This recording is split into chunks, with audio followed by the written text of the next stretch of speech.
anunciar y dar una pelea tan grandiosa como la que va a ser Mayweather contra el Canelo? Bueno, esta pelea es una de las peleas más grandes en toda la historia de la cadena.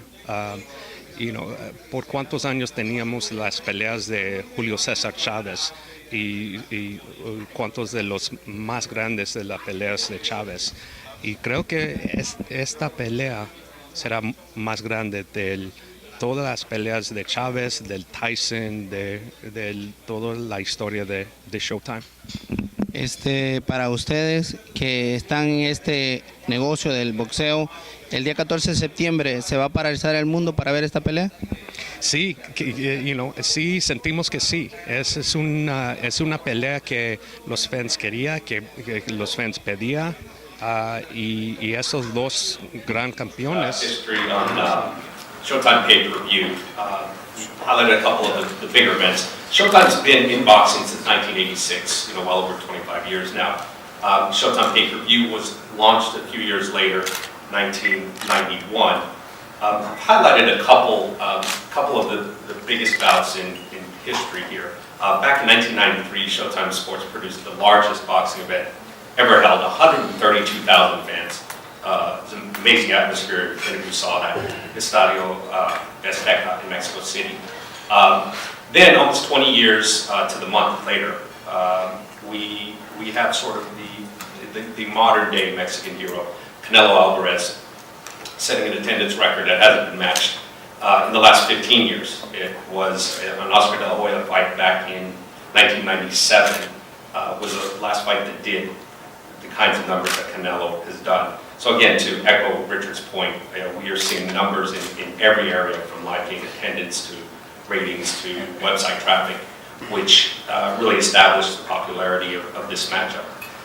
Showtime pay-per-view has distributed all of Mike Tyson's fights from 91 through 2004. Showtime pay-per-view had the all-time record in 1997 with Holyfield Tyson 2. Until it was broken, and this was a joint endeavor of HBO and Showtime, strangely enough, in 2002 with Lewis versus Tyson, and then most of you are familiar most recently with Pacquiao versus Mosley. The second biggest Pacquiao fight of all time was distributed by Showtime pay-per-view, second only, of course, to Pacquiao de la Hoya.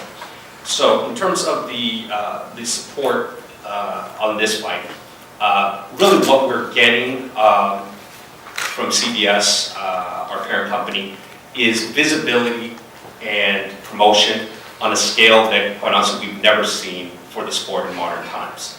We've got heavy promotion in some of CBS's highest profile sports programming, NFL and college football. We're getting fight week promotion in CBS primetime and late night. And lost sort of in the details because everyone's sort of focus is really on the CBS network. Are incredibly valuable CBS Radio, CBS Outdoor, CBS Interactive promotions as well, which we'll get into details on. We'll start here with the Showtime support. It starts with Showtime on All Access. And producing an All Access is not something that not a decision that we enter into lightly. All of us at this table spent a lot of time discussing what the format of a show should be, what it should be about, who it should cover, and we came to the same conclusion independently. All Access is still the single best tool we have to promote this event. It is the single most effective piece of programming we have to get the regular fan and our diehard fan and even the non-fan engaged on an emotional level with this fight. And that's why it figures so heavily into our plan. Our plan in terms of All Access is slightly different than our competitors, and quite honestly, slightly different than a lot of other television networks. We have a very aggressive, broad distribution plan. We premiered the series on Showtime. We allow Univision to do a Spanish version, which premieres the same night. Univision replays it the day after. We distribute it to CBS Sports Network on all the affiliate channels, even broadly on the web. The Showtime website, show.com, YouTube. Basically, this program is everywhere. And again, we are so confident that this is the most effective tool for marketing the site. We are happily sharing it across. And when you aggregate the number of numbers, we again are setting new highs in the viewership for this type of series, and it speaks very well. Manuel Mendieta informó para BereaVision, Levi Morales.